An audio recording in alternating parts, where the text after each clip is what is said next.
So his box is actually the same height as the pull-up box. No picture on the back. Sometimes there's a picture of the doll on the back. And if somebody does know if there is something to differentiate certain dolls having that picture, please do leave in the comments below, as I would like to know. I don't know. Maybe I can Google that.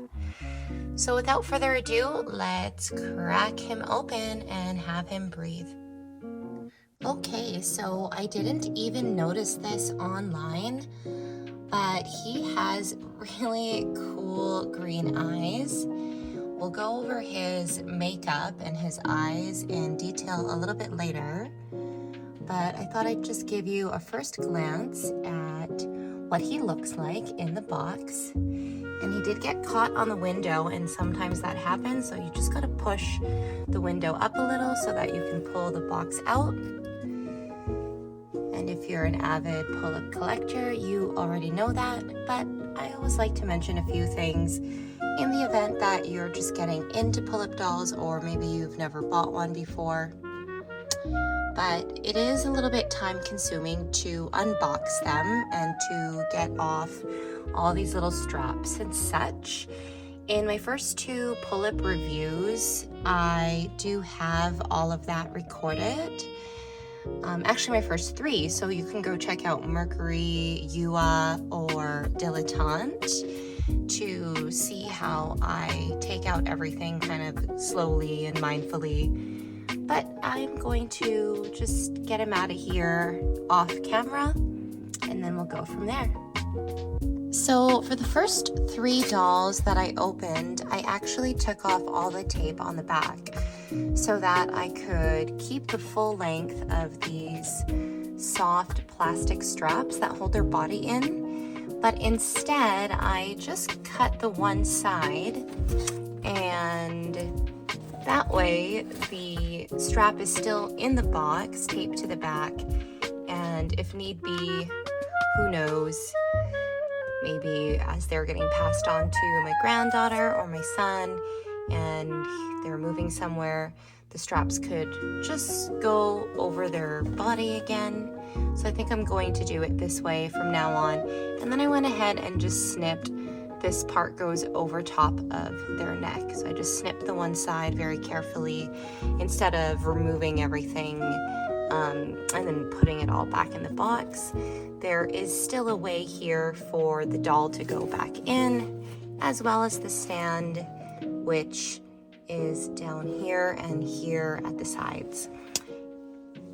Also, like the last unboxing that I did, I just cut a little slit at the top of the bag that kept his shoe so that I wouldn't be ripping the bag off of the box, so that the original color of the interior of the box stays intact. I actually never mentioned this in any of my other unboxing review videos, but every box does come with these little instructions on their eyes as well as their doll stand. And finally, we'll remove this plastic piece that is just around his head. This piece also comes with every doll to keep their hair in place. So it looks like his headband was actually over top of the plastic band. So that would be called an accessory. And I've actually never seen that before. So we'll have to just take this away and put this back on his head. So the first thing that I want to mention is that his hair is a little bit coarse and it's quite thick and heavy.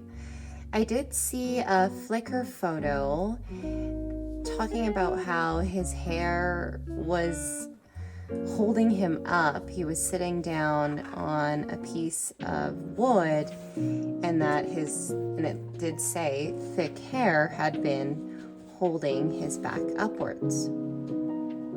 So as you can see, his hair hits the floor and goes beyond his stand.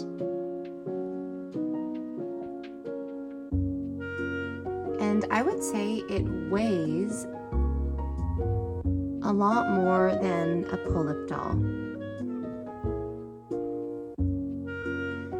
Oh, there's plastic on his hands. I forgot to mention that. So that's also something that I've never seen before, the plastic on the hands.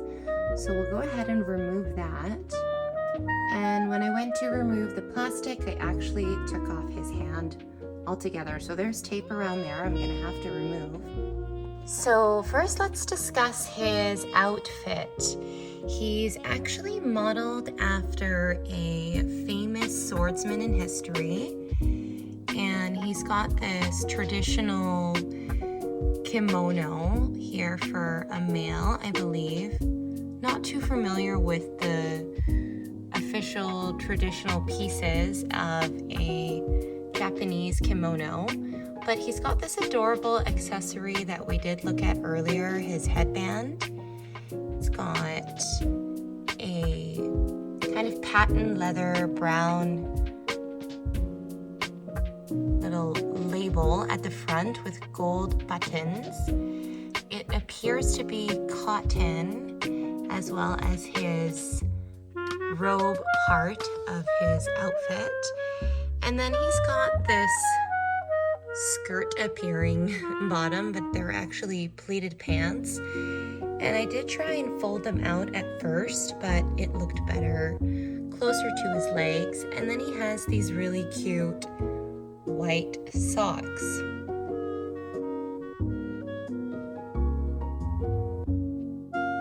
Okay, so fluffed out his pants a bit. They actually look pretty good.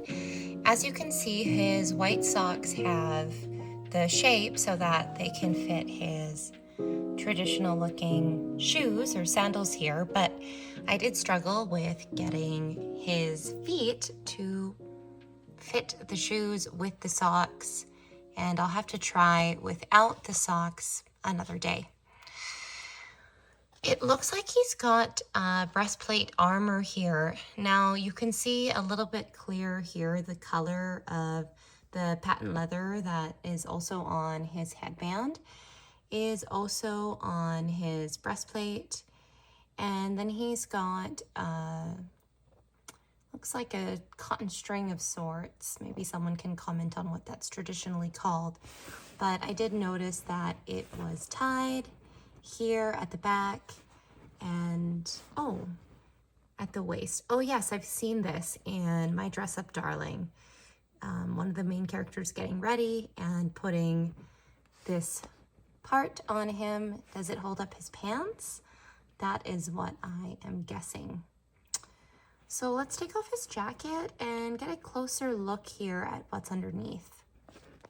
So this guy is really cool. He's got some really cool pieces here about his outfit, and they're a little wrinkled, the sleeves, but they do come down in this really cool, oh, now seeing how this white band works to hold up his pants, and so seeing how this white band works to hold up his pants, I feel like I'm getting a little history lesson.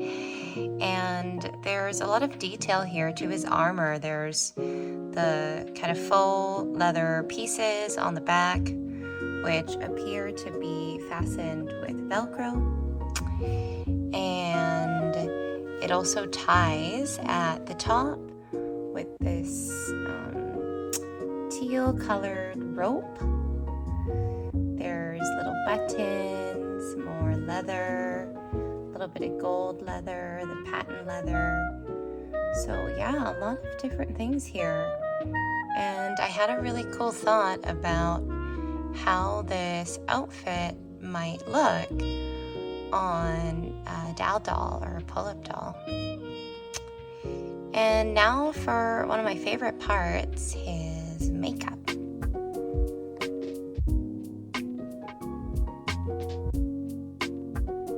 Also, the navy part to his top is a part of his armor, it seems. So it's just kind of a aesthetic statement that's a part of his breastplate armor. Pretty cool. So some really cool colors as well. Like, I really appreciate the combination of the navy with the charcoal and then the tan pants and that touch of teal at the top.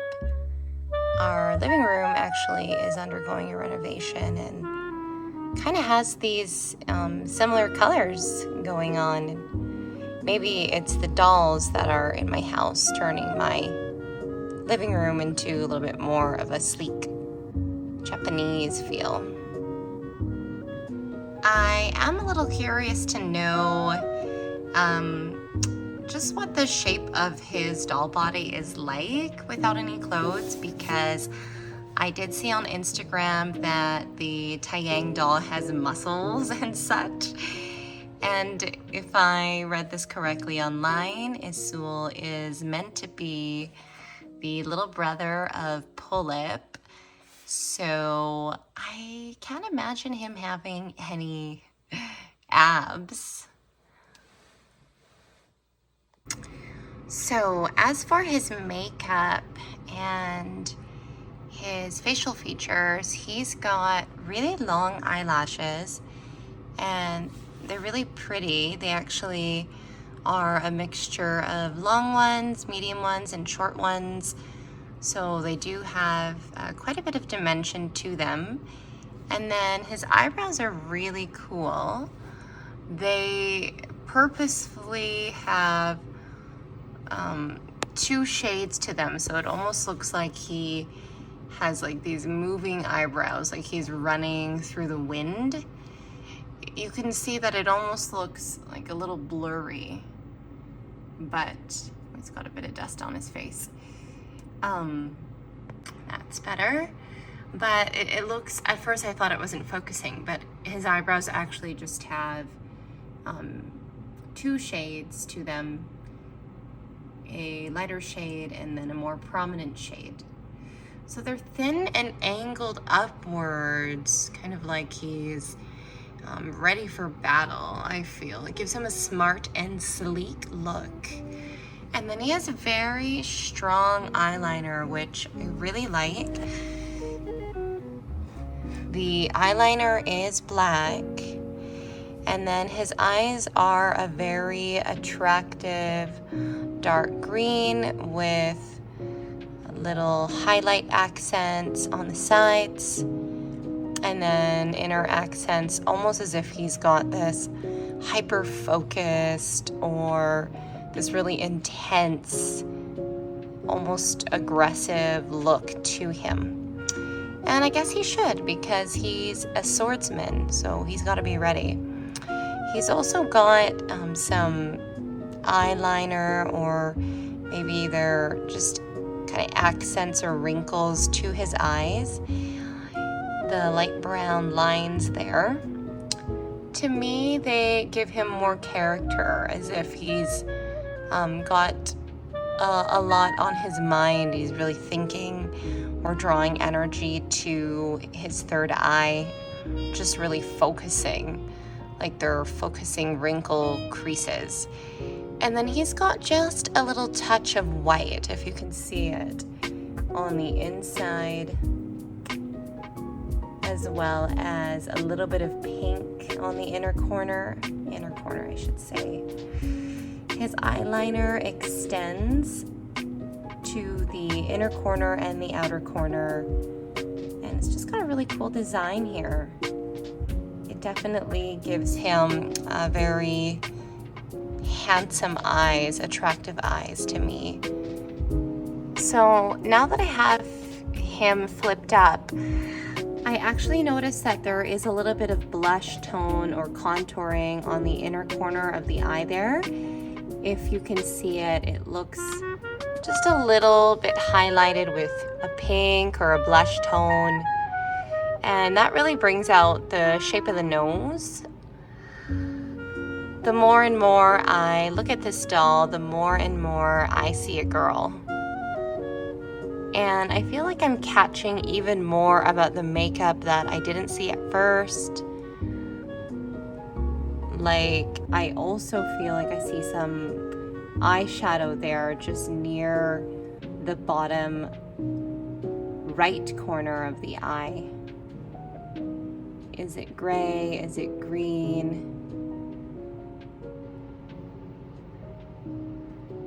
So there's a ton of dimension to this makeup, which is very subtle, and you almost have to really look for it to see it. But then once you see it, it's definitely there. And I thought it was just a shadow, but I see it now. There is a little bit of shadow, maybe pastel or shady color there, just right above the outer edges of the eyelashes there on the left. Especially with these green eyes, these eyelashes, these eyebrows, this hair, I feel as if this doll could very easily be a little girl or a young samurai girl who is a warrior. There's definitely a very, very feminine vibe here, just with the shape of Isul's face. Online, I felt he did look quite masculine or boyish, but the more and more I look at him in person, I feel as if I'm really seeing a slight androgynous girl, if not a very feminine girl, and quite prominent. Okay, in terms of his blush, he has actually quite a bit of blush that extends from the very beginning of his cheek at the lip line and then all the way up towards his ear, and it really gives him a highlight. So there's quite a feminine quality to him, especially with his long hair. And another thing, in his hair, there are streaks of kind of a violet, red, or a grapey wine, and it adds some dimension to his hair for sure. The weight of this hair, though, it's insane. It's really quite heavy and much more coarse than your average pull-up doll. Definitely don't want to get this hair dirty. I don't think it's easy to brush. But that's kind of cool because I find men's hair can be really coarse, and it makes me feel like if he grew facial hair, it would be really thick as well. He is just so pretty. I feel because his eyes are so dramatic that he's got a really androgynous look to him, from the inner corner peachy pink eyeshadow to these kind of latte lips. They're a very light brown, nude, taupe. And I feel as if he could definitely be mistaken for a girl.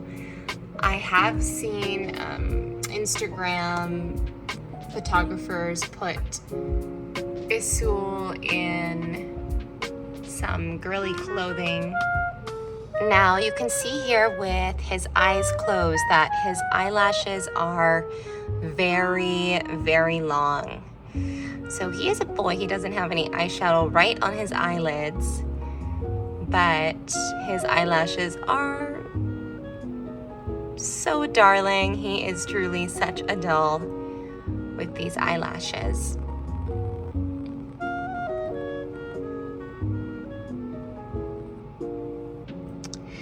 Another thing about his iMac is that the buttons are pretty much underneath the hair. It feels like a hassle to feels like a bit of a hassle to really try and lift his hair and to get your hands underneath. So I just pushed his eye buttons just right behind, just right over top of his hair.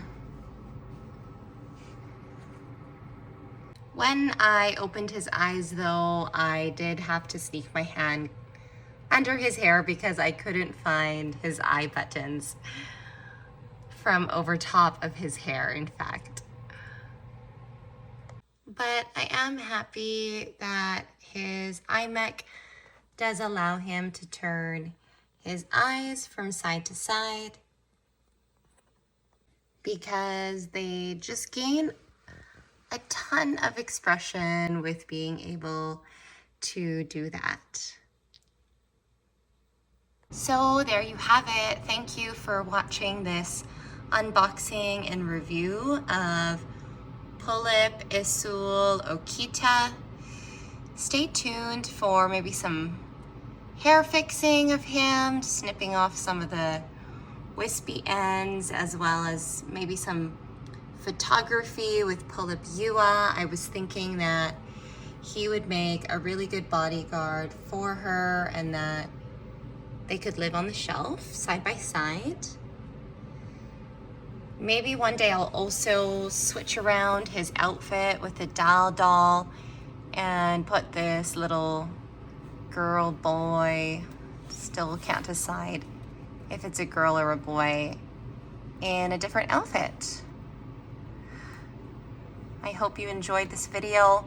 Be sure to give it a thumbs up if you did, and to hit the bell for more content such as this. Enjoy playing with your dolls.